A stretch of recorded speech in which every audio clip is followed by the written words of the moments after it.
Hello everyone, welcome to future education. मैं हूं करण सिंघी और आज हम कवर करने वाले हैं chapter number 6 that is application of derivatives short answer type series. तो हमने एमसीक्यूज में बहुत सारे स्मॉल स्मॉल प्रॉब्लम्स कवर किए थे। अब इसमें हम कुछ थ्योरेटिकल क्वेश्चंस करने वाले हैं और एक दो न्यूमेरिकल चेक करेंगे इन डिटेल। तो the first question is define the derivative as the rate of change and provide an example. तो इसमें हमको थ्योरेटिकल पूछा है कि डेरिवेटिव को डिफाइन करो as a rate of change और कोई एग्जांपल दो।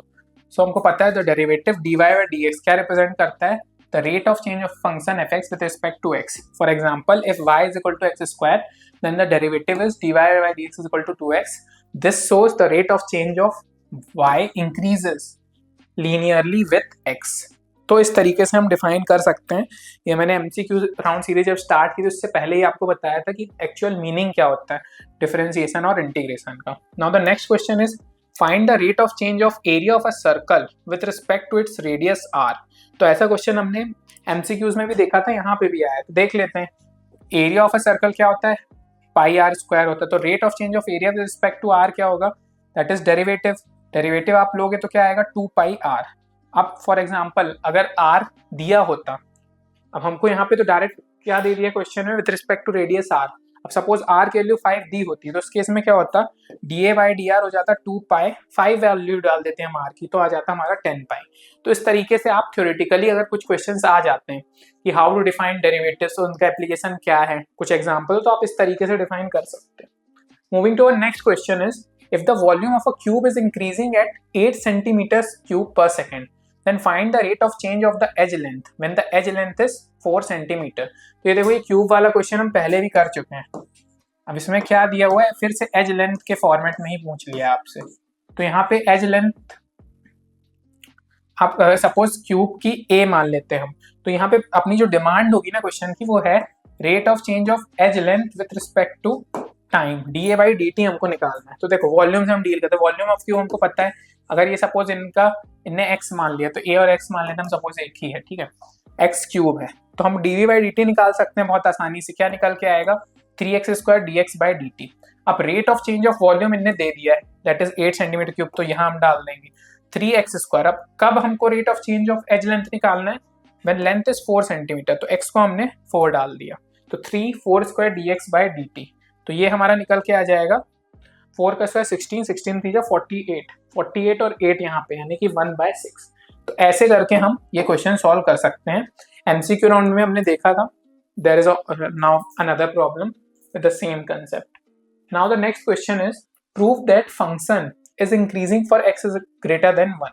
तो अब देखो इसको कैसे करना है विद रिस्पेक्ट टू डेरिवेटिव, हमारा वही मैक्सिमम मिनिमम वाला कंसेप्ट। तो हम सबसे पहले क्या करेंगे, डिफरेंशिएट करेंगे fx को क्रिटिकल पॉइंट के। तो अगर इसको डिफरेंशिएट करूंगा तो क्या आएगा 3x स्क्वायर माइनस 3 और 2 का हो जाएगा 0। अब now set f is equal to return to find increasing intervals. अगर इंक्रीजिंग इंटरवल्स निकालने हैं मेरे तो मैं क्या करूंगा, ये क्या दिखाता है स्लोप ऑफ द टेंजेंट दिखाता है, इसको मैं ग्रेटर देन 0 सेट करूंगा।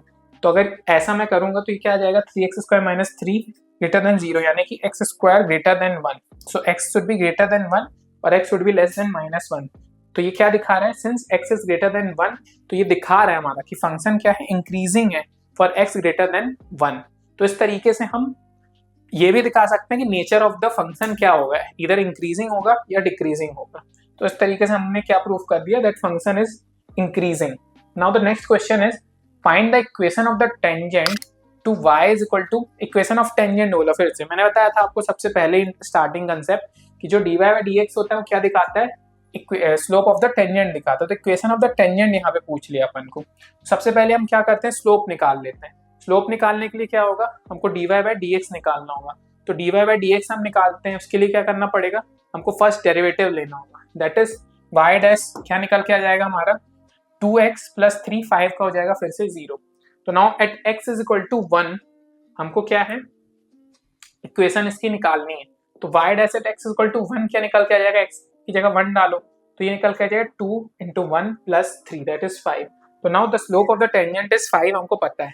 अब इक्वेशन ऑफ द टेंजेंट जो होती है आपने प्रीवियस क्लास में भी पढ़ा होगा, वो इस तरीके से हम डिफाइन करते हैं that is y minus y1 is equal to mx minus x1, जहाँ पे x1 y1 एक आपका पर्टिकुलर पॉइंट है।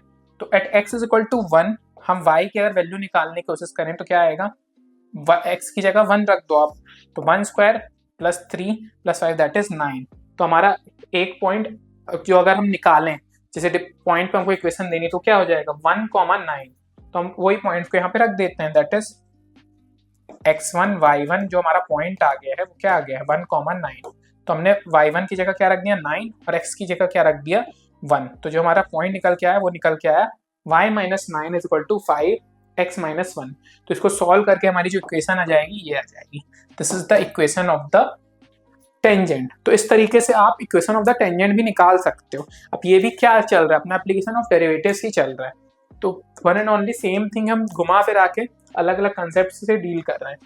Now next, determine whether fx is equal two is increasing और डिक्रीजिंग ऑन r। फिर से हमको इंक्रीजिंग डिक्रीजिंग निकालना है, तो हमको क्या करना है, फिर से f डैश x हम निकाल के देखेंगे। ग्रेटर देन 0 आएगा तो हम क्या रिपोर्ट कर देंगे, दैट इज इंक्रीजिंग फंक्शन, और लेस देन 0 आएगा तो डिक्रीजिंग। अब ये हो क्यों रहा है, क्यों देखो स्लोप से हमको पता चल रहा है कि स्लोप पॉजिटिव आ रहा है तो हम क्या बोल रहे हैं इंक्रीजिंग फंक्शन है, और स्लोप अगर नेगेटिव आ रहा है तो हमारा डिक्रीजिंग फंक्शन है। तो अब इसका हम f डैश x निकालते हैं सबसे पहले। तो क्या निकल के आएगा एक्स स्क्वायर माइनस 4x का 2x माइनस 4, 6 की जगह 0। अब क्रिटिकल पॉइंट्स फाइंड करने के लिए हम सबसे पहले क्या करते हैं, इसको इक्वेट कर देते हैं 0 से। तो अगर मैं इसको इक्वेट करूंगा 0 से तो मेरा x क्या निकल के आ जाएगा 2। तो अब हमको ये पता है फॉर x लेस देन 2 ये हमारा पहला डेरिवेटिव निकल के आ चुका है। For x less than 2 f dash x equal to 0 that is function is decreasing. ये हमको पता चल गया, क्यों, क्योंकि 2 इसका रूट है।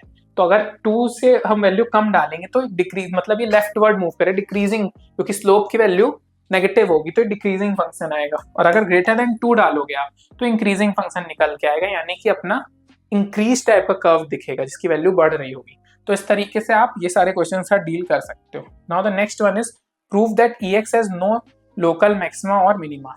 अब देखो इसके लिए क्या होगा, अगर हम f डैश x EX ऐसा फंक्शन कि आप उसका जितनी बार डिफरेंशिएशन करोगे वो EX ही निकल के आएगा, तो इस केस में हम क्या क्रिटिकल पॉइंट निकाल ही नहीं सकते। सो इससे क्या हमको पता चल रहा है कि इसका कोई लोकल मैक्सिमम मिनिमम होते हैं, क्योंकि ऐसा इनफाइनाइटली इंक्रीजिंग कर्व ही बनता जाएगा। ठीक है, तो इससे क्या पता चल रहा है, for all x belonging to r f dash never changes sign. तो जब साइन चेंज ही नहीं करेगा, क्योंकि देखो मैक्सिमम मिनिमम निकालने के लिए हमको क्या करना पड़ता है, हम डबल डिफरेंशिएशन लेते हैं। ठीक है, अगर वो लेस देन 0 आता है तो मैक्सिमम आ जाता है, ग्रेटर देन 0 आता है तो हमारा मिनिमम आ जाता है। लेकिन ये क्या होगा, कभी अपना साइन चेंज करेगा ही नहीं। तो उस केस में क्या होगा, हमारा ना मैक्सिमा निकलेगा ना मिनिमा निकलेगा। तो इस थ्योरी से हमने ये प्रूव कर दिया कि e की पावर x जो है उसका ना लोकल मैक्सिमा होता है ना ही मिनिमा होता है। So this leads us to end of our short answer type series. अब आगे हम जो लॉन्ग आंसर सीरीज है इसमें और कुछ अच्छे क्वेश्चंस करने वाले हैं जिससे हमारी और ज्यादा ग्रिप बन जाएगी इस चैप्टर में। देन इसके बाद हम स्टार्ट करेंगे अपना इंटीग्रेशन पार्ट। तो टिल नाउ अगर आपको कोई डाउट होता है नीचे कमेंट करिए, मिलते हैं नेक्स्ट वीडियो में। Thank you.